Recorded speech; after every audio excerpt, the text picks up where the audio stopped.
Well, first thing you have to understand how the woman's body work, right? And that's posing. Right. She said that I was unprofessional and I was rude to her guests, and like totally made a whole bunch of stuff up. Oh, I understand. I know. Right? Totally made a whole bunch of stuff up. If you're scared of AI, like, you're not meant to be in this field. Dang. You understand? Goodness. Okay. I hear No, you. because I it's hear like, you. because you're a punk. Do you think you'd be more successful if you had a different skin color? All right, man. Welcome to another edition of the Content Bebop podcast. I'm here with the best photographer that I know. My God. Max Pierre. My God. Goodness gracious. I remember first meeting this guy and realizing I wasn't really a photographer, I guess. I thought I was till I met this man. And that is not a joke. He even had a little slick comment to say, because we were taking pictures and we were like shooting a wedding or something together, and I was like looking at your, we was like, I think we were taking a break, they were eating, and I was looking at your pictures, and then you looked at mine. He was like, oh, okay, there's a market for this kind of photography. I was like, did I say that? You did. And I was like, my gosh. Okay, well, You know what? you said it so nicely that I knew you weren't being an a-hole. You were just speaking from a humble guy that's on another level. You know? My God. But that's great, man. That's good. It doesn't bother me at all. I never really even. Honestly, I think that's great. I'm gonna be honest. Okay. Because I rarely. I just cringed within. Oh, just no, hearing that. No. I'm like, oh my God. No reason to cringe. You know what? Because that's not the first time. Oh, really? That's not the first time. And usually I speak like that. And when I speak like that, I tend to, people tend to get offended. Oh, right? Well, I can see that. In this industry, it's a lot of egos and stuff. Yeah. I think that's everywhere. Because that's outside of photography. You're right. That's everywhere. Yeah. That's just people. But I don't take, I run into egos and people that talk, well, not like that, but talk like straight, just being an a-hole, but and don't be good. So at least you can back it up. So I was like, let me just bow down. But I'm learning. You're learning. I'm learning. Listen, change, my man. lady. Well, you know what? My lady says that too, but she yeah. also says that I should have tact in what I say. I felt humbled. You said it well to me. I was like, okay, that was the most disrespectful thing I've heard. All right, about my work that I thought I was doing something with. So tell the people. I mean, like, what else do you do, man? Tell the people who you are that may not know here in Atlanta who you are. Yeah, so primarily I am a photographer. However, within the past 2 years or so, I have been going into filmmaking. Yes, you are. I've been a content creator. I'm also now doing a podcast with my lady called Self. Yeah. It's an acronym for spirituality, empowerment, life, and family. We'll go into that a little later if you like. Will. And on YouTube, I also have content on YouTube, primarily for photographers. I'm thinking of going into the whole filmmaking thing probably next year or so, but primarily it's just photographers where I bring them behind the scenes with me and just giving them the opportunity to just get into my head why I used LEDs instead of flash, why I'm doing this type of composition. Even relating to my clients, why I changed the pose, why this didn't work out, so I just wanted to, I love that because what it does, it just gives the opportunity, because when people see the finished work, again, it's like, oh, Max, you're the GOAT. But it is again. Okay. Yeah, I hear you. But, for some of these photos, it probably took me like 10 minutes just to adjust the camera, adjust the lighting to get what I need. And what this does is just gives a more realistic look on what a photo shoot looks like, Right. It also, especially for younger photographers, it teaches them. It does. Right, You teach them, and the ones that have been in the game and they kind of know what they're doing, it just inspires them to continue to shoot. I like the saying, steal like an artist. Yeah, I where love it. you see an idea that I did, and guess what? You can think, you know what? I would do this better.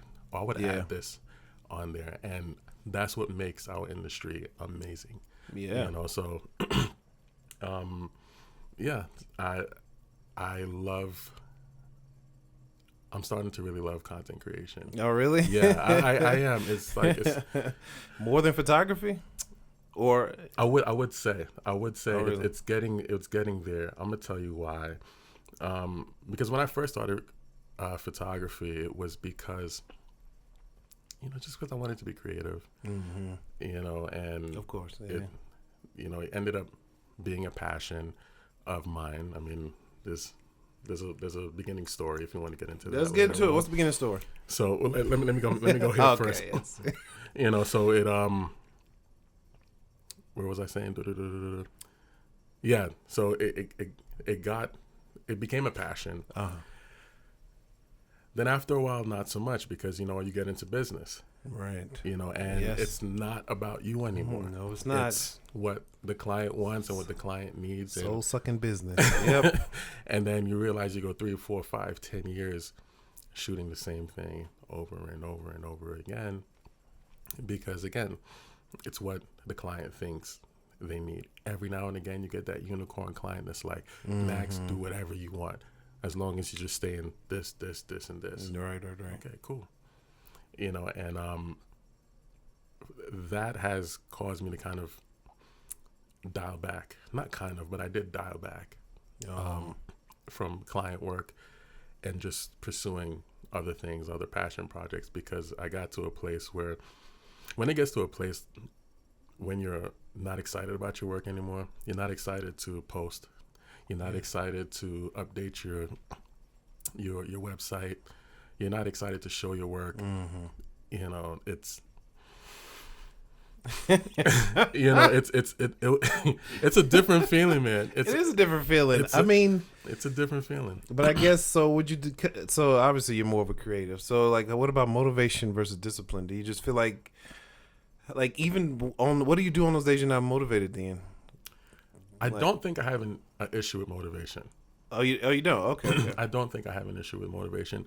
And that was something that I had to find out by myself, is because if I ever have an issue with motivation, it's because my why has become weak, or my why has become outdated. Right. So one of the examples that I like to you know, tell people when they ask me, this is not the first time someone asked me that. Health. When it comes to health. So I'm not motivated to, you know, have the bodybuilder body and stuff like that. Reason being, I have a lady at home that is very attracted to me. And if I'm at the right place at the right time, I'll probably get, you know, a head turn or two from a couple ladies. That's enough for me to be like, you still got it. Right? Hey, brother, I feel you. That's enough to say, like, you know what, I got it. However, as a family man, I am very careful of what I put into my body. Right? And, you know, being a husband, being a father, and just loving my family, period, I want to be around them as long as I can. So, so I'm very what's the word I'm looking for? I make sure I don't put crap into my body. Like, what would you define as crap in your body? I mean, we're talking like processed foods. Oh, okay. You know, like literal foods and things. Yeah. I'm thinking like mental, like. Well, even that, there's a spiritual aspect to that, of course. Right. But I'm just talking just as far as diet and things like that. You'll hear people like, man, I can't do without this and I can't do without that. It's because your why is not strong enough. Now that's the truth to everything. Yes, you're right. Yeah. You know, so for anyone that's dealing with, you know, how do you stay motivated? You probably need to update your why. And your why is your family, correct? My why is my family. What was it before? Because how long have you been doing photography? You said you went to. Let me ask. Go ahead. How long have you been doing photography? So I've been doing photography. It's going to be 13 years. 13. How old is your oldest child? 13. Okay, so that's where I was trying to go. Yeah. Slower out. Yeah, okay, yeah, all yeah. right. So he's gonna be 14 this year. But yeah, that's okay. I did not think about It that. lines up with that. All right. You're good. You're good at this. You're good now. at this. We just started. So what's up with the owl, man? Your logo. Where's that come from? It's. I would love. I'm trying to put it in a way where it doesn't sound spooky. Oh, all right. But I actually have a couple of animals. You'll see. So I have my owl. Oh, okay. I have my elephant, and I have. Is that what that is? That's okay. an eagle.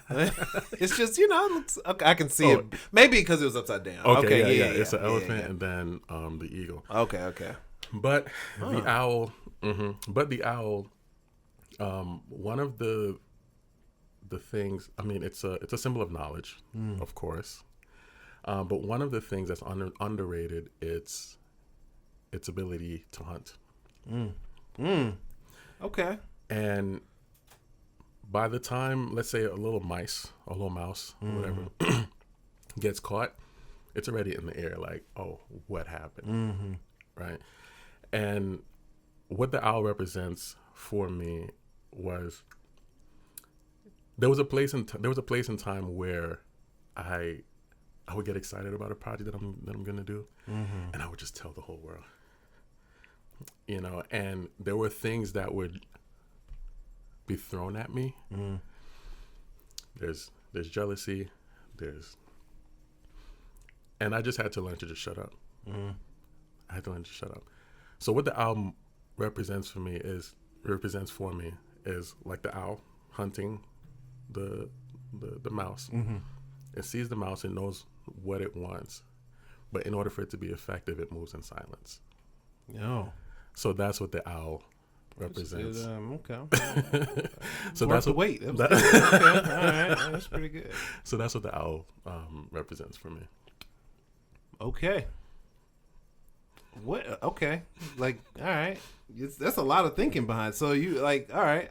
Okay. Well, anything sparked that? Like what? Because I've seen the owl around and people, I understand it, but I guess I never thought of that aspect of now, I wouldn't say it was any like real thinking that went into it because it's one of my favorite animals. Yeah. It's one of my favorite. So you naturally know certain things about, the owl. So that specific inspiration just came with life. Okay. And learning like, hey Max, sometimes you just have to move in silence. Just what taught you that? Ego. Oh, all right. Yep. Okay. That'll teach you. Yeah. Yes, it will. Definitely ego. And I guess like with our first encounter, it wasn't my intention. Oh. It wasn't my intention to sound, like my ish don't stink. But yeah, that was just a lesson that I've learned, and it's just helped me grow as a person, number one, but also grow in my business. Because I realized that people actually are more excited about your business when you really don't tell them anything. When they just when they just find out, they don't have enough time to process jealousy, and they don't have enough time to process hate or what. And this is outside of the people who are excited for you. Right. Course, but when you say like, hey, yeah, I got this coming down the line next week, you're like, oh my God, I hope this, I hope this works out for you, type of thing, and yeah, that's pretty much it. Okay.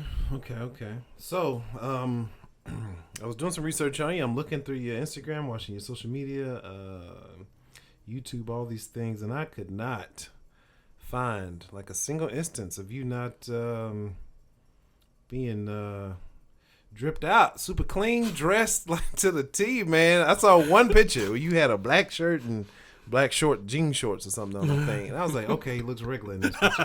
But that was, I think it was one. And you probably... And it was hot that day. Yeah, I know exactly what you're talking okay, you know. All right, see, all right. Yeah, that was in the summer. So where does that come from, man? Why you always dress so clean?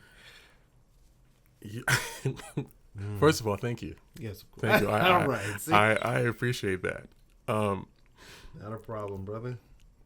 I would say this. So my family and my mom and dad specifically were ministers. Oh, okay. Right? They would. Adding up. So Already. All right. as I wear the vest. Yeah. But no, yeah, they were ministers. But no, but one of the things were my mom was very big on the way that we looked. I'm from New York. I didn't deal with racism as you know some or most would deal with in the South. But my mom always taught me, always said just that first impression is important.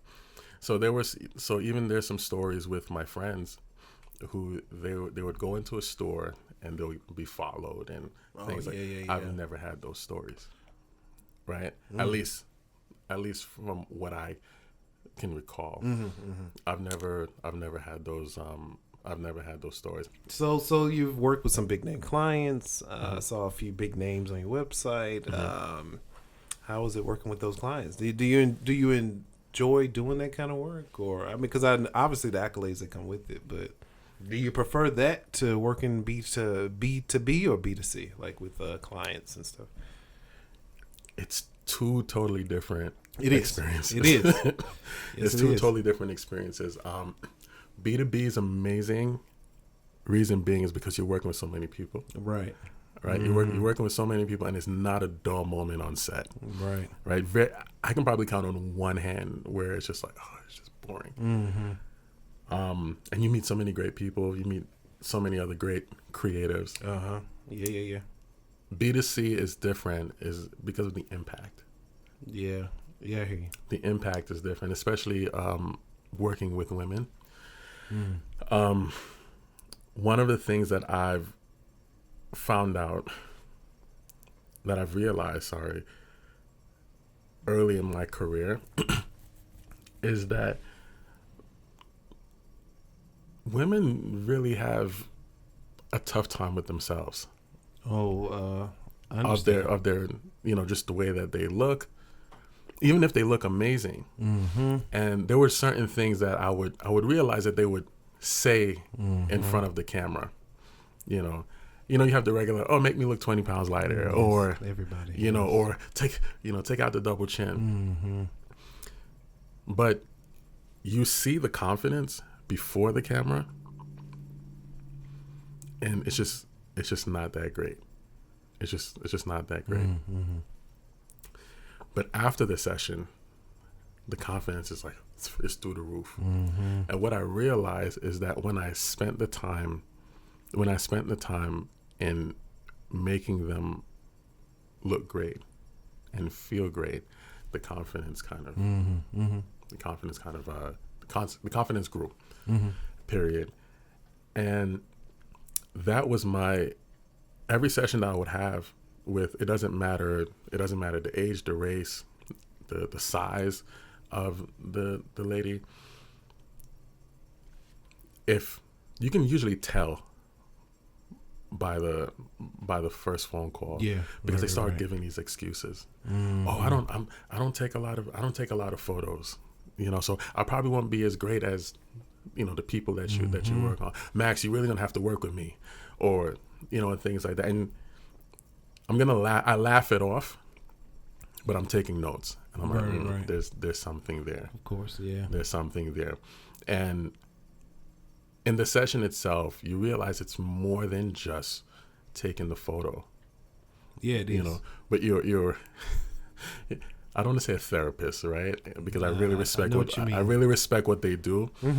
But there is a moment of confidence building that I have to apply in my session, in almost every session, in order for me to get the results that I need, that I will be happy with, but also get the results that they would be confident enough to show the world. Yeah. You know what I'm saying? And How do you do that? Like, what techniques are you using to pull that out of them? well, first thing, you have to understand how the woman's body work, right? And that's posing. Right. You cannot pose someone with an hourglass figure the same that you would pose someone with a apple or even pear shape. So we have to start from there. Right. Usually when you're just starting within the session, 99% of the time, the woman would show me the features that she likes. So instead of me, You're right. instead of me saying like, "Hey, what do you feel is your best side? What side do you prefer?" In the first 2 minutes, I'm like, "Hey, we're just gonna freestyle. You know, I don't want you to do your thing or whatever. I'm just breaking the ice. You know, giving her the opportunity to laugh at herself, and then I'll also chime in every now and again. And then when we start, it's down to business. So it's down to business. But when we start, after we laugh at ourselves and things like that, I go about 2-3 minutes, and I teach them just the fundamental of posing for their body. And I said, hey, this is the most important part in this session, and this is what we're going to use for the rest of your session. What that also does is that you give them confidence, because now they know. They're like, okay, I know what to do. Because what's the next thing that they ask you when you have the, what do I do? How's my hands looking? They do. How's my, you know? And for us, it's like, oh my God, shut up! Like, you know, let me create the image. You get all it out the way, and it's more so, Max, is this good? Is this? You look amazing. And what you're doing, you're just, what's the word you're looking for? You're affirming them. You look amazing. You look beautiful. And on the outside looking in, it doesn't look like anything is really happening. But for me, when I'm looking and just saying like, hey, you're beautiful,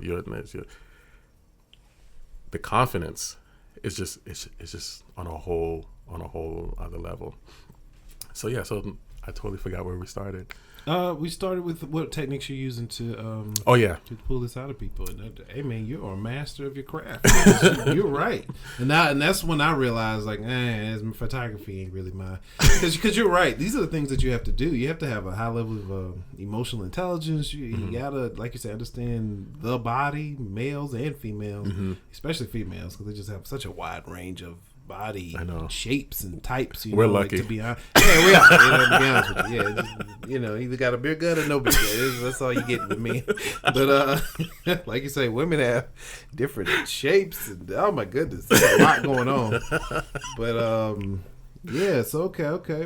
So I'm assuming, does that make it more interesting or fun or to you, or less? Because it's more it's I'll probably say it's more selfish, as it's just more self-gratifying. Okay, yeah. Because having someone come in a certain way and leaving a certain way. There are even times there's emotions. Yeah. There are people crying. They're like, that right there, maybe it feeds my ego, but I feel like that's my purpose. Right, yeah, of course. Right. I feel like that's especially after the first discovery call. Well, that's more on the business. Yeah, but I know what you mean. Right. Yeah. In the first call, you can kind of, okay, this person may be dealing with, some issues as far as like themselves. And they'll tell you like, hey, I have an issue with my weight. Don't worry about that. You're beautiful the way you are. You know, there's even some of them that was like, oh, Max, I've had even that would call me or shoot me a message.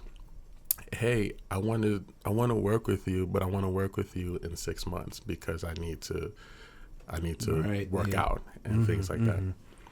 Right. And then 3 months into it, or however, I'll do a follow up like, hey, how's it, Max? I haven't even got to really do no. So one of the things is, when we're having that conversation. I'm seeing it kind of getting that way. I'm like, you know what? If you didn't want to do this, you wouldn't call me. Mm-hmm. You wouldn't email me. Right. There are things that we can do, to offset some of those woes. Mm-hmm. And if you trust me, I promise you, we'll create some beautiful imagery of you. And that's where it starts. Dang, I feel you. Okay, all right. And it generally works, I'm assuming. Like, are there any clients, not necessarily clients, but people that you can't satisfy? I mean, I guess that's always the case, but do you find that to be, I guess, most of the time you can take care of things, right? Or yeah, I'm trying to think of a story. And I don't think this had anything to really do with them, more so than it did with me. no, I just didn't ask enough questions. I feel you. I understand. Right. It's good of you to take responsibility for it. Yeah, Mhm. you'll find what you need in the first conversation if you ask the questions and if you listen. Mm-hmm. If you listen. There's other stuff like on the business side of it, that I would tell your audience, like, you can't be afraid to lose money. Mm-hmm. If you move in desperation, Oh, okay. you'll burn out really quick. Yes, you will. You burn out really quick. That's a fact. One of the things, if it's okay, can I just share? Hey, go for it, brother. So this is the only bad review I've had. Oh, Right. This is the only bad review I've had, and a young lady, it was for a wedding, reached out to me. Hey, I'm getting married on this date or whatever. I said, okay, yeah, cool. Whatever happened, she couldn't like pay the money then and there or anything like that, and I was just like, okay, cool, whatever. And I never heard back from her. So I didn't call back. Now this is probably 2 weeks to her wedding now. Oh. I get an email from her coordinator. Right?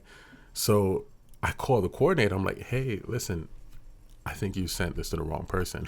I was like, because they're like, no, are you Max? I'm like, yeah. But you sent it, yeah. I was like, yeah, but this is not confirmed. This is not whatever. It was like, she needs to confirm me first before. Now, my lady was there. She was like, Max, do not take this. This is like under 2 weeks.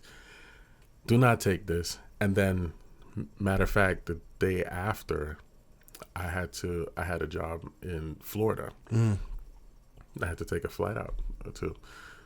She was like, Max, don't do it. I'm like, yeah. I was like, it's 2 weeks. I was like, it's quick cash, quick turnaround. I was like, I'll probably use this in Florida, while I'm there. She was, Max, don't do it. This is what happens sometimes when you don't listen to your lady. Yes, it is. Yes, it is. So, she called, so she calls, so I end up reaching out like, hey, listen, this is not how this works. Like, you can't just give my information to people and and you're not confirmed. Oh, Max, how much was it? I gave her the price. She was like, oh, I can't afford that or whatever. So I was like, okay, so tell me what you need. Right. What you need. Right. I'm not going to give you a discount. I'm just going to give you what's in that, whatever in that budget. We did that. That wasn't an issue then. Long story short, we go to the she only paid half of it. Now usually of course the contract is like a week before, a week prior, I need everything. So she only paid half of it. I was just like, you know what? It's okay. I'll just get it I'll just give it to me on the day of. Long story short, I go there. She's late. To her own wedding? Yeah, just for everything. For everything. She's late. And mind you, I'm there from one time to a certain time, Right, of course. I've reached out to went back into like, hey, we need to. Oh, Max, I'm not ready yet. Nah. Reached out to the coordinator. Hey, listen, can you go in there and tell her? She's like, hey, Max, she said she's not. Okay, cool. I also go back in there, and I'm like, hey, listen, we're starting to like chomp off on this time. We need to get this stuff started. Oh no, I'm not ready yet. Okay, cool. So we went ahead, we did that. Everything is just late. So I'm trying to just work within my, within the time, trying to be as efficient as I can. And long story short, I had to leave. And prior to that, I told her, I'm like, hey, listen, I'm not doing overtime. I was like, I'm not doing any overtime, even though it's in my contract. But in my contract is also said that I can decline if I want. So I'm not doing any overtime. I was like, because I need to catch a flight at 5 in the morning. Right. So I'm not doing overtime. I think I went to either her husband or whatever. I'm like, hey, the rest of the remaining of the money. Oh, we don't. Okay, we'll talk. We'll talk later on in the week. I go there. No one has ever done this, but she hits me up. Like probably like I was working. I was in Florida. Hey Max, I want to get the photos. Blah blah blah. Boom boom boom. So I'm like, hey, I need we can't even talk about this. I need the rest of the money. Right. I was like, nothing is being edited. I haven't even sent this out to my guys. It's still on a hard drive. I'm like, I haven't even sent this out to my guys to edit. You haven't. So the money just came out of nowhere and was able to be given to me then. Oh, okay. I did that. My guys turned it around, sent it over. She left a bad review for me. Did she? Of course she did. Well, why? What did she say? She said that I was unprofessional and I was rude to her guests, and totally made a whole bunch of stuff up. Oh, I understand. I know. Right? Totally made a whole bunch of stuff up. And then that my prices were whatever. And I'm like, but my prices weren't an issue. The prices you agreed to. That you agreed to wasn't an issue. Anywho, not luckily, but what saved me is that some people in the wedding knew me. Reached out to me. And even some of the vendors reached out. Max, what happened? What is she talking about? And they knew. Because they were there. They're like, Max, okay. I feel so sorry. Even some of her friends, I don't know if she'll ever see this, but even some of her friends reached out to me that was in the Max, I am so sorry. Apologizing for her. It's we know. And I was gonna take it to the cleaners. I was gonna take it to because I had. All right. Because we have an amazing lawyer, number one. But anyways, I have all the text messages. I have all the text messages, even from from when she's lying, and then 2020 happened. Yeah, she's a teacher. Oh, I was like, you know what? It's not worth it.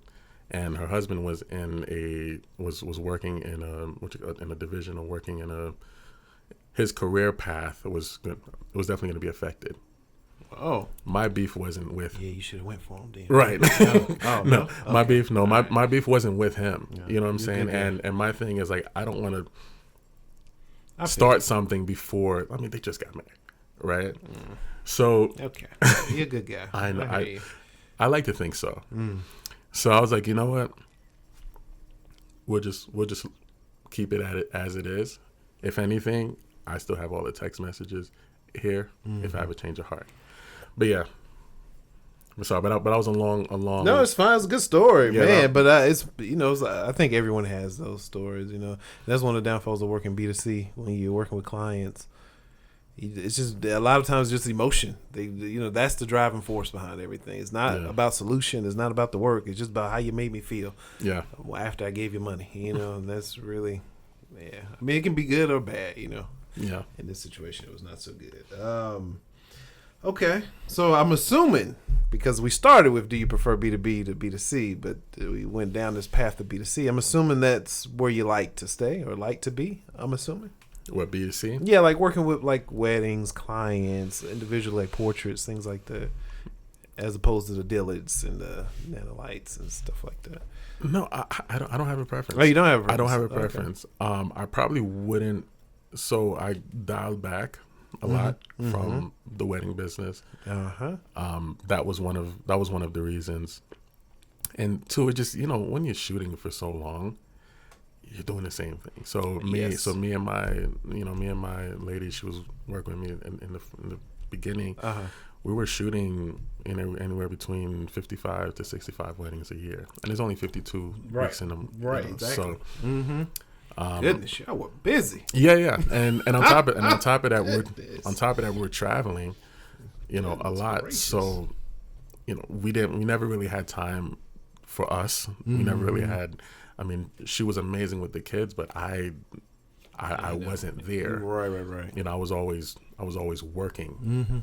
So taking that aspect out, removing that gave me a lot of time that I can like relearn my kids. Like it sounds horrible. Like I wasn't a bad dad, what I mean? Because I was out there working and providing for my family.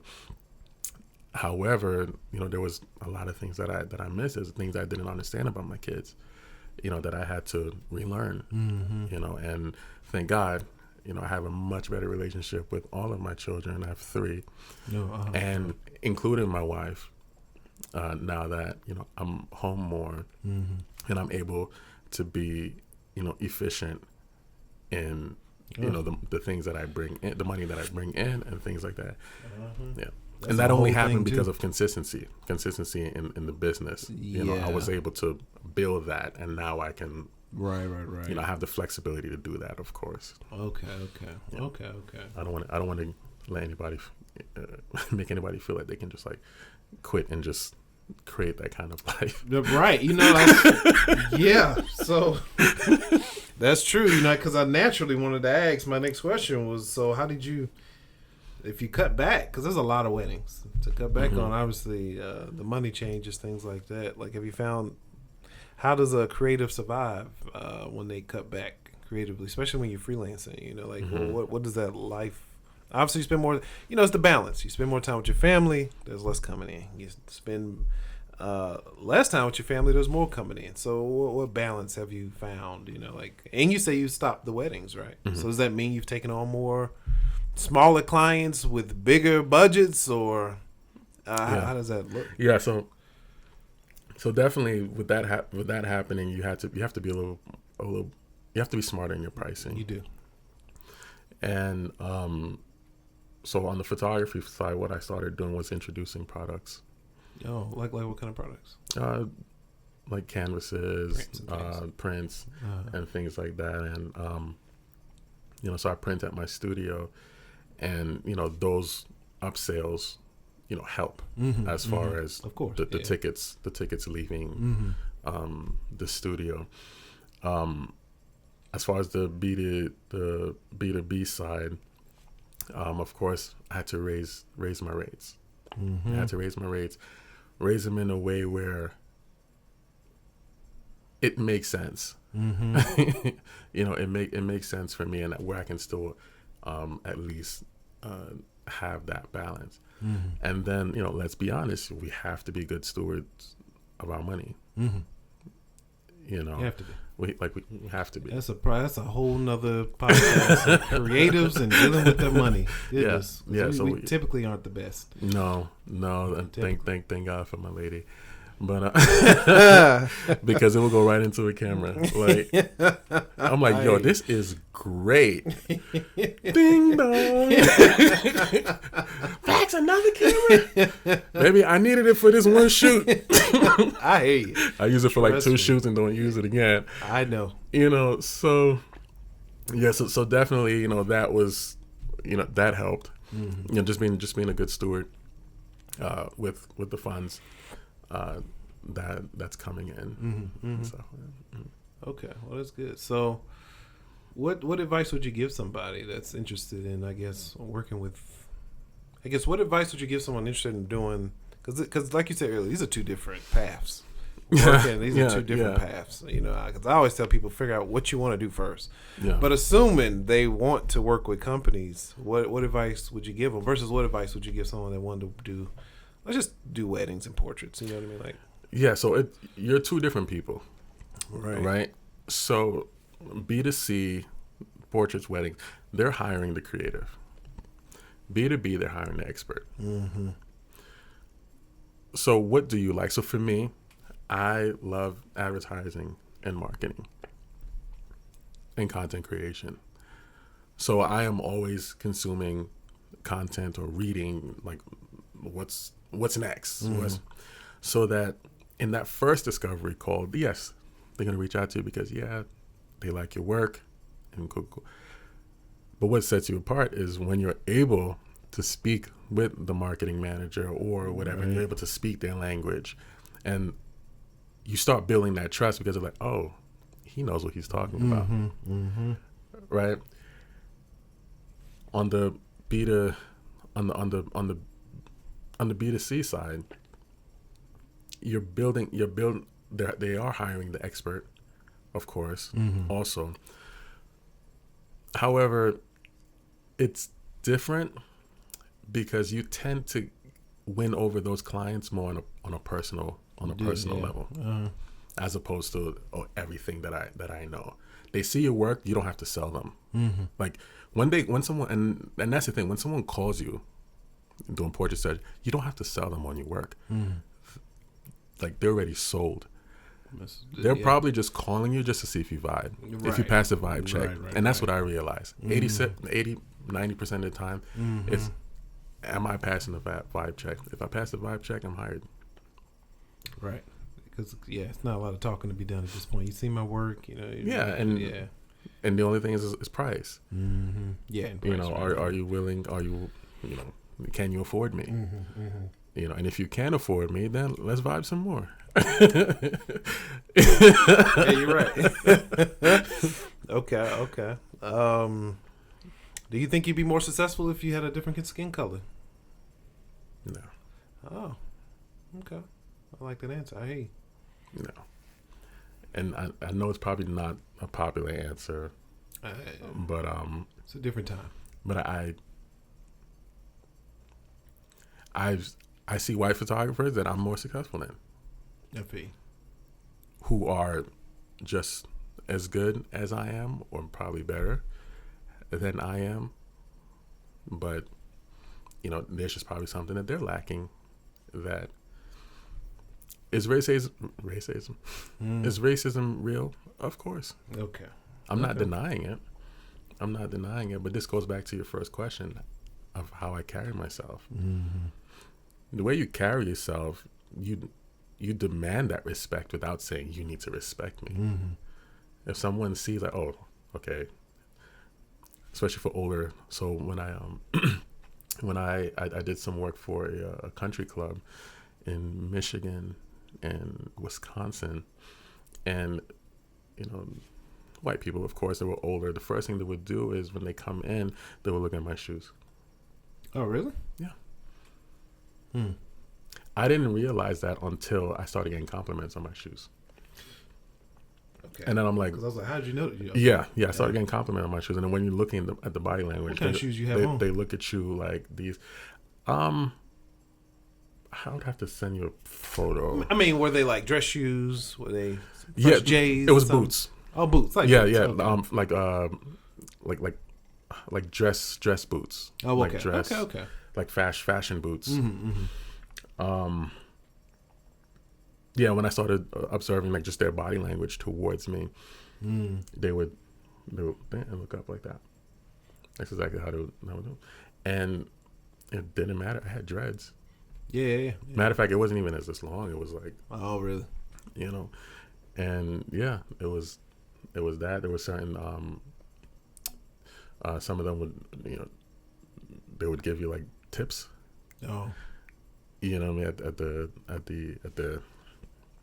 at the end of their session. And yeah, they just really respected. They don't know me from Adam. Right, of course. Yeah. You know, but it's just the way that I carried myself, the way that I move in the session. It just demanded that respect. And I think if most people, you know, just have that mindset to themselves, it would do away with a lot of the mental blocks that they feel that comes with skin color. Yeah, I think a lot of times you do kind of I even notice with myself mentally. You hurt yourself before you even walk through the door. Sometimes mentally, you know. Not to say that sometimes even, you know, you find what you look for in life. You know what I mean? You know, so if you're thinking it, you'll ignore all the 6 positive things that just happened because you're looking for that one negative that just happened, and you'll feel that for the rest of the day. You know, and it's like you have to catch yourself sometimes and take responsibility for your own thoughts and actions. So I know I hear you. Yeah, and if you look good, you feel good. Right. Like you act differently. You act differently. You walk differently. One thing that there's a saying that I say in my sessions. I say, hey, put your high heels on. What I mean is put on your confidence, right? Yeah. So there's some times where a woman would say, Max, my feet are hurting me. Okay, yeah, go ahead and you know, take it off and let's. But it's crazy the confidence with the high heels versus when they're not wearing their high heels is different. And I say, girl, go put your high heels on. and it's like they know exactly what I'm saying. Man, when they come, it's like boom. You know? Oh, I know. I understand. Yeah. Right. You know what I'm saying? So it's like, you know, this for men and women. Like put your high heels on. You know what I'm saying? And you'll feel different. That confidence is boom. No, I understand. I try to get my wife to do it. She's tall too, so it's like, girl, put them daggone boots on. I mean, we both walking through here tall. It's cool. There we go. You carry yourself differently. So you're a Sony shooter, is that correct? Okay. Why is that? Or how long have you been a Sony shooter? Has that always been the case, or no? So I was the ones. I was the what they call it, the lab rat. Oh. So I started. So I switched over on the A7 II. Oh, okay. That was a little while ago then. Yeah, not recent. Like most people, just recently. Like A7 is. No. I'm like one of the OGs of the A7 line, and that's just basically it just sped up my workflow, and that's how I am now. Oh, I am not sped up your workflow. How so? Like why did so? You remember back in the day, I mean, now Canon and I think Nikon and most of them are mirrorless now. Right. At the time, it was the DSLR. Now, for me, I was shooting weddings heavy, so it takes a lot of time to. Yeah. And it always took me at least 3 times to get what I need. With the Sony, the A7 II at the time, I was able to see exactly what I needed. Oh, right. So it's like what you see is what you get. And even when I was shooting with flash, and I know the mood that I'm trying to create, I was able to dial in that mood, and just boom, and I get it in 1 or 2 shots. I swear. So okay. So it sped up my workflow, and not only that, it made me look like a god. Right? Because the client is like, oh my God, you did that. And, you know, especially if they've worked with other photographers, it's like, okay, hold on, let me just adjust the light. Can't just turn sideways. You know, I get them I get what I need. I'm like, okay, all right, well, boom. Oh my God, Max. Yes, yes. You know, so it just sped up. It just sped up my workflow. The files back then weren't as great. Oh, okay. But you know, when you shoot with something long enough, Right. you know you learn how to you know how to edit it and things like that. But yeah, that's the only reason why I moved over. But then they just started just being more innovative with what they've been doing, and it's like, okay, you had my head, you had my ear, now you have my heart. Right, yeah. And they have like eye tracking. I think Canon does too, but I think Sony, if I remember correctly, it was it wasn't as fast. Right. Yeah, the only thing is probably like this one, the Black Magic for the video side. That it's like that has my ear right now, but as far as film and photography, hybrid, I can't. I agree.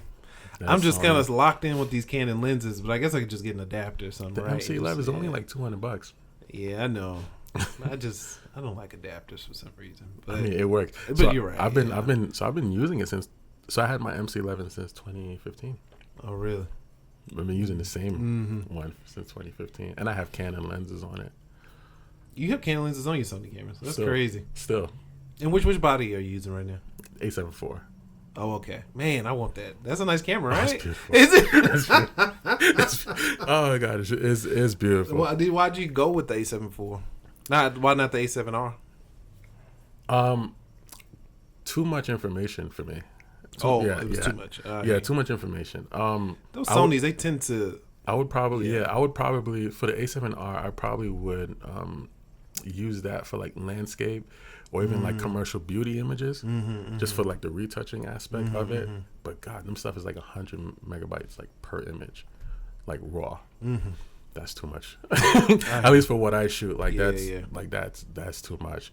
The A7 IV it's just a great hybrid. It is hybrid camera. It really is. Me. Yeah. Great camera. Yeah. I agree. That's the one I got my eyes on too, to be honest with you. It's a nice camera. And A7 III is still a great. Old Faithful for me too. I have two. I still have two of those that I shoot if I need to, like B and C cam. Oh, okay. Okay. Next question. So, brother, what's your favorite piece of photography equipment then? Outside of the body and lens, I guess, like, what else are you using that you're just like, gotta have it? I mean, and I guess besides the light, but that's everything, right? I mean, listen, like, is there something else you're using that sets you apart? You gotta have your brain.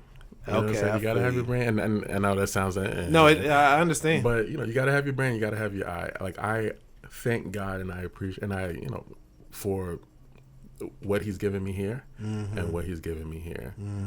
Because what's amazing is that you can put one model, one scene in front of 5 different photographers, and you'll get 5 different images, guaranteed. You would. Yeah, that's a fact. Yeah, guaranteed. And the fact that the combination between my imagination and my eyes is able to give me a lifestyle. Like, come on. Yeah, no, I hear you. Yeah. You know what I'm saying? I do. Yeah, my old mentor was saying the best piece of equipment, the best tool in your toolbox is, well, he said your mouth, but all this together, stuff that you don't have to buy. Like, use that. Talk to people and be thankful for what God has given you. Yeah. Okay. Where do you get your ideas from on Instagram, man? 'Cause I was going through your page. You got some really good hooks to some of these. Like on some of those, like when I say hooks, obviously like the first thing you see, like even like on some of these, one you had it was like you looking down at the camera, and then like you got to see you do this to the camera. It was one where you and I was like, I have to do more of those. Actually, you do, man. Those were great. Yeah, those were really good. I had so much fun. with it. That's why I say like now I'm in that content creation part of it. Like, oh my God, like it's so fun. It is fun, right? Yeah. I just hope I never lose that. That just because unfortunately that's what happened with photography, and that's why I had to like move away and then come back. Yeah, I understand. I did the same thing. Yeah, video. I understand. So I'm just hoping that I never lose that. But I don't really have a inspiration. It was literally we put the camera in front of me, and then I just started doing stuff. And out of that, I think we did I think it was like 3 or 4 minutes worth of me just like fooling around in front of the camera. Thank God it doesn't have like a sound because we're just laughing. We're just and then we just had like, okay, these 3 work. Yeah. We're like these three work. So good stuff, man. Look, I gotta steal some of those. Those were good, man. I was like, man, this is good stuff. Anyway, but yeah, no, man, it was good. So are there any like reoccurring things in your photography? Things that you just like that you can tell like, hey, this is a Max shot right here. Like anything in particular that I don't know. No, I don't know. I do have people that can tell the shot. Like I've had people that said that to me. Oh, okay. Which I think it's amazing. Yeah, like, right. Yeah. Yeah. I don't.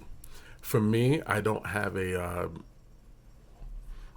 I really don't have a thing like I need to do this and this and this. Right. For this to be mine. Yeah. Some like, people do, but I don't. Yeah, I don't have. I don't have anything in particular, but I think it's just more because I just go with what feels right for me. Well, and more so than what looks good and what's technically right. If it feels right, I just go along with it, and I like to think that's what people are feeling. So that's when they see the photo, they see like, yeah, Max did that without. Right. Oh yeah, I can see it without even looking at them. And I think that's a great compliment. It is. It's a great compliment. It is. That's why I was hoping there was. You know what? Now what I'm gonna do is I'm gonna be like. I'm gonna write it down. I'm like, okay, this is what I'm doing. Man, don't change it up. And I'll shoot you a text. I'll shoot you a text. I'm like, hey, so this is what I went through. That's funny. What do you think the future of photography is, Ian?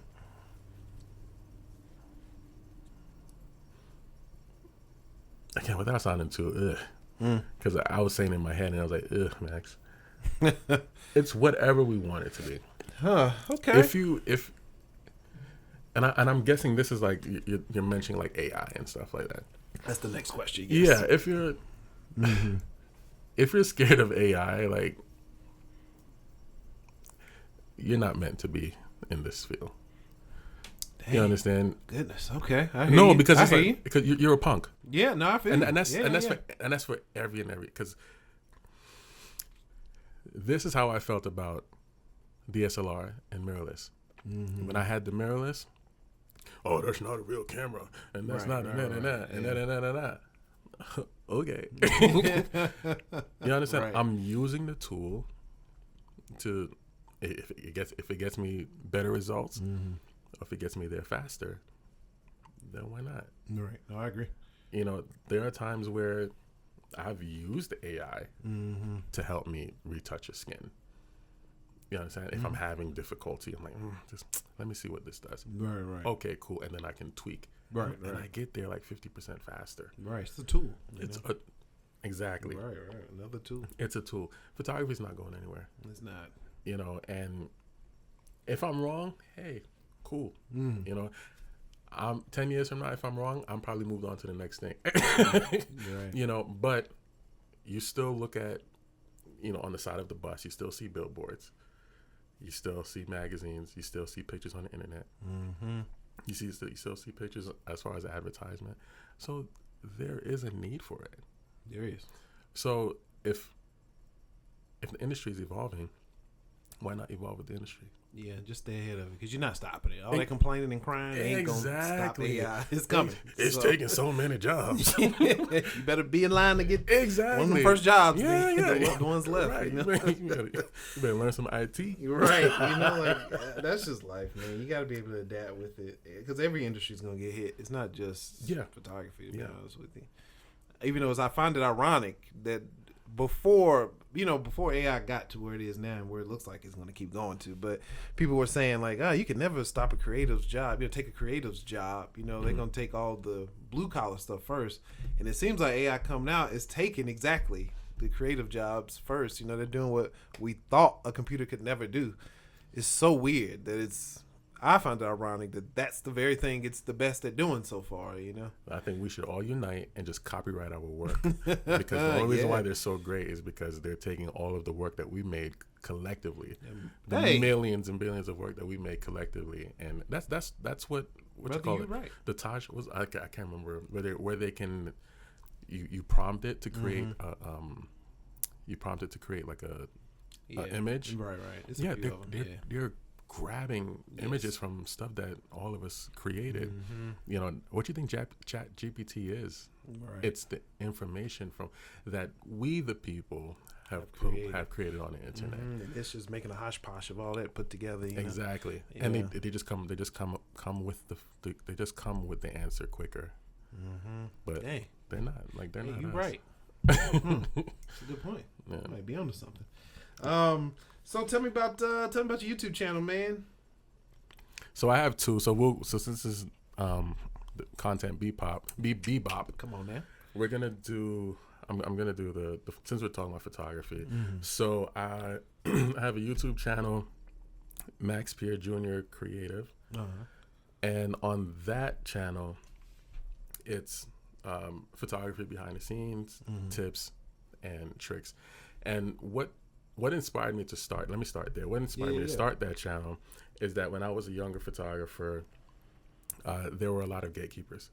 Yeah. So me asking like, hey, like, why is my photo blurry when I do this? Or why is how do you get this to look like this?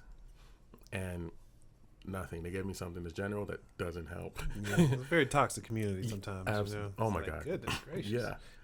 And so I had to just shoot, and there's a lot of mistakes that I've made even earlier in my work. Thank God I didn't charge them. I know, right? A lot of mistakes. A lot of mistakes. And what this YouTube channel, what my intention is, because I'm actually relaunching it. Oh, okay, good. What my intention is that I can bring all my 13 plus years of knowledge and information into every photo shoot, right? So everything wouldn't be the same. So you'll probably see some engagement session content, and you'll probably see some studio work content, and you'll probably see some me working with the younger crowd, let's say like senior portraits, and you're just seeing my approach to just how I photograph and why I did certain things. And what that is doing is giving the younger photographer, or the up and coming photographer, the opportunity that I didn't have. For the photographer that's already in, that's already seasoned or intermediate, or I'll just know their stuff. It just inspires them to just continue shooting. Right. It'd be like, oh, I like that idea. I can take that idea and do something else with it, and you create your content and shoot. Who knows what kind of work you can get from that. Right. So it's a form of giving back. It's a form of giving back to my community, and my form of saying like, hey, I'm trying to help my community to be better, and we will go into certain business things and stuff like that has helped me. Yeah, I think throughout. Throughout. But I'm taking my time with it. I'm taking my time with it. So I'm having fun on the content creation side of things. I have a podcast, self-development podcast with my lady, and the name of the podcast. Thank you. Yeah. The name of it is SELF. It's a acronym for spirituality, empowerment, life, and family. And in a nutshell, it's my wife and I having conversation. Right. Yeah. We're just having conversation. There's different aspects in our lives where we grew from. Mm-hmm. You know, as we know, no person is perfect, no relationship is perfect, but you can be a better person, you can be a greater person, you can create a better and have a greater relationship once you're able to look back on the things that you've done wrong and how you're able to counter that and how you're able to correct it. Yeah. And what this does is we're able to have a conversation about it where we have the first exposure where we're like, okay, in that moment, you know, we learn like, okay, we did this wrong or we could have done this better. But when we have that conversation again, what it does, it just reinforces that for us. But for the folks that's listening, we want you guys to listen to it and just get from it whatever you need and apply it to you, to where you can just be a better person or have a better relationship. So it's like a double-edged sword for us, where we're working out of passion, but this is also confirming, reconfirming, and reaffirming what we're doing, so that we can continue to build a successful life individually and a successful relationship. So, which do you prefer? Is it video or photography? Because now you do video, it seems like, and it looks great. Are you shooting it yourself? These okay, yeah, it's pretty good. All right, so which do you prefer? I guess now that you've delved into video, or have you been doing video? So I have been doing video, but it wasn't. So I was doing like wedding films and stuff like that. Oh yeah. But it wasn't to as often as I'm doing it now. Oh, okay. You know, it was just. But as far as what I prefer, which do you prefer? Because obviously with video comes now, you have to worry about audio. You can't just be playing music in the background like when you're doing pictures. There's that, right? You can't even edit the video with music playing. Hey, like you can do pictures. There's that. Mm-hmm. Excuse me.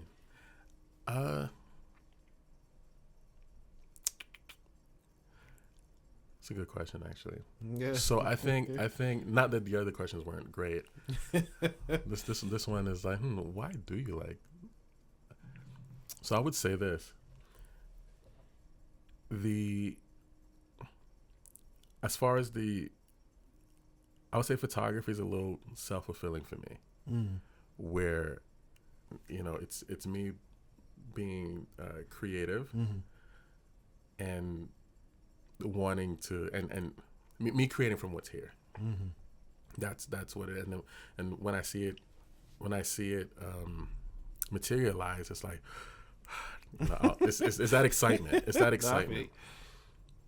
The video, I think it's more because of what I'm doing, or why I'm doing my why. Let's go back to my why. Is the impact that I want to create with the video, with the videos. It's kind of like it kind of balances for me. So I can't. I don't know if I can pick one specific, because they both affect me differently. Where you know, photography is more inspiration, and video, at least how I'm using it, it's more for impact. I understand that. Yeah, I feel you. I get that. Okay. I totally get that. All right.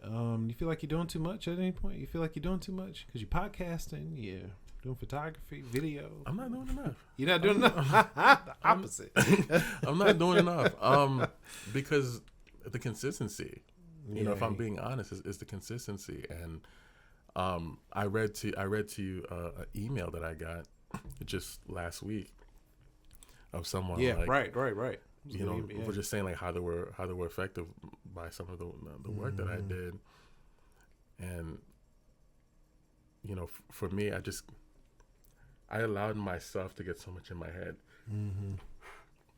You know, feeling, no, I don't want to post this because I don't think the people would like that. And you know, the moment I started doing it, for me, ironically, I started doing even less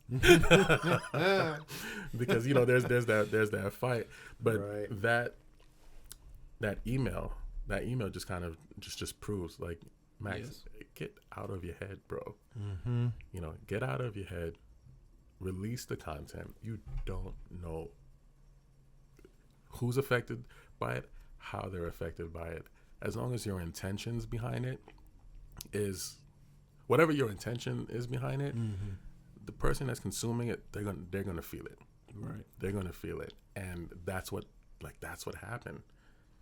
That's what happened. And then even like with my YouTube video, I'll have some reach out to me, whether it be like on the Instagram, because they kind of like cross platform. Like, hey, I like this, man. I learned this. Thank you for this. And it's like, so if it's up to me, man, like I would post every day. Oh, really? But I'd probably just need to come up with a system where I can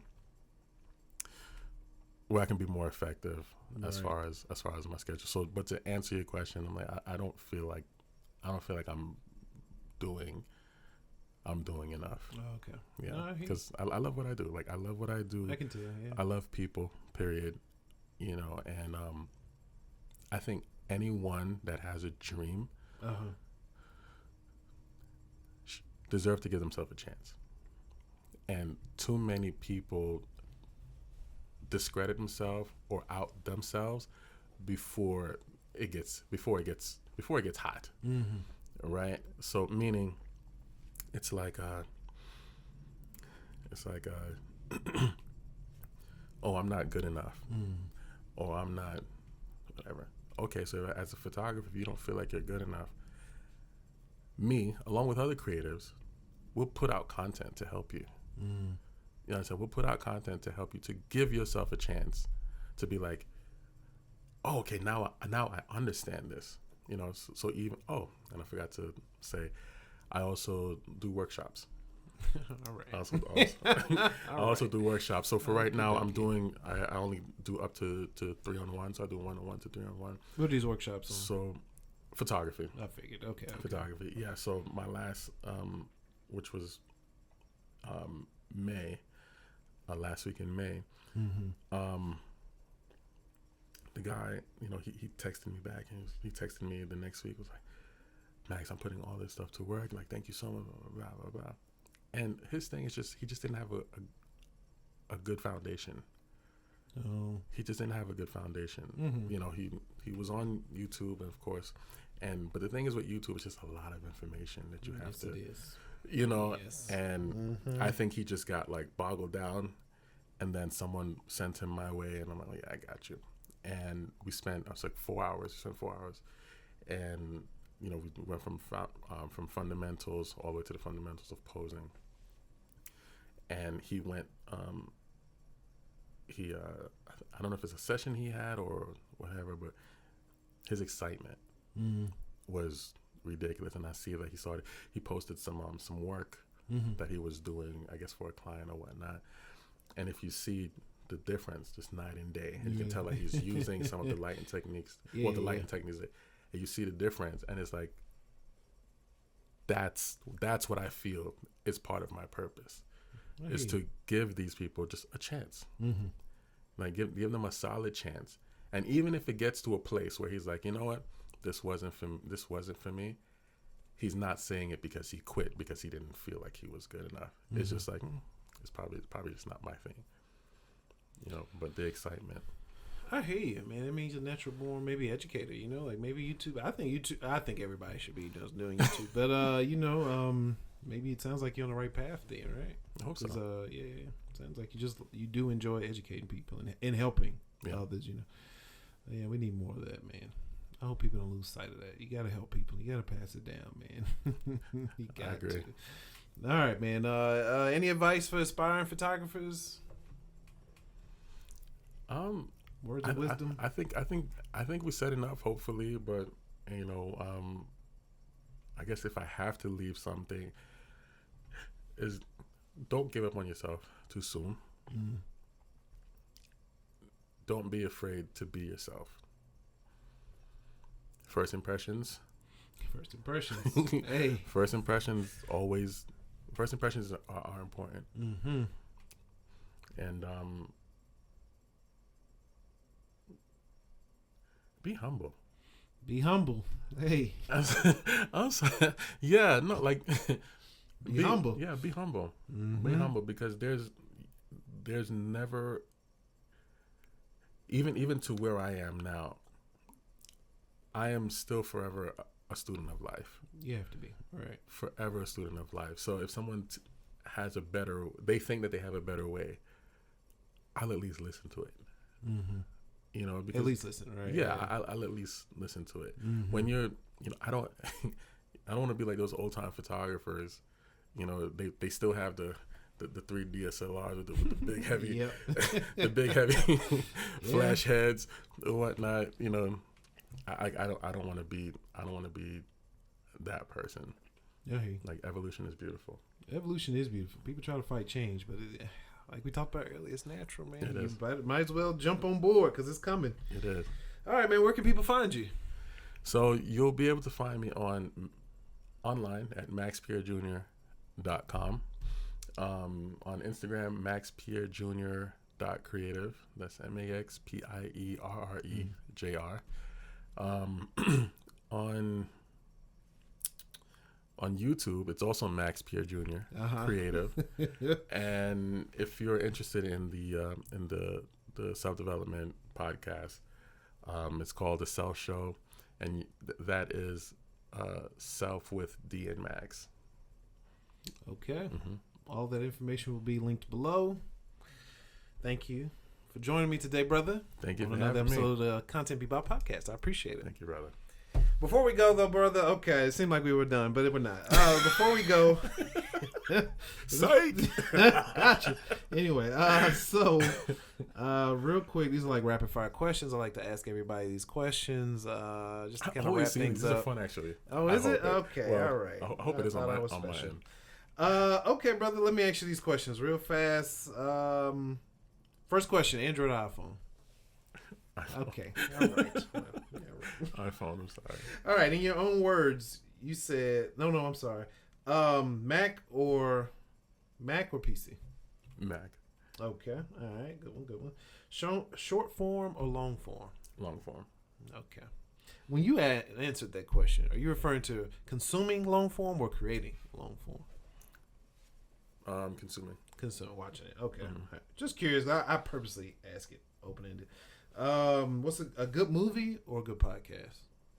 Oh, come on, seriously?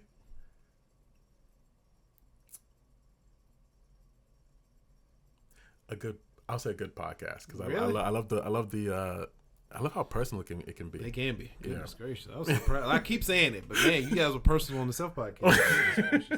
All right. Night owl or morning bird? Morning bird. All right. Okay.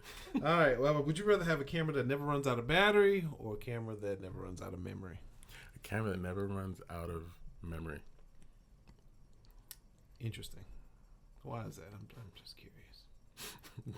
Because there are times where I've had to go on shoots and forgot my memory card. So if I could just keep that thing in there. Never have to worry about it running out. I hear you. Oh, I've had both happen. So, just pick one for me. It doesn't matter. All right, scenario. You just left a shoot with an important client. On the way home, would you rather lose all of your equipment or all of your hard drives and memory and everything?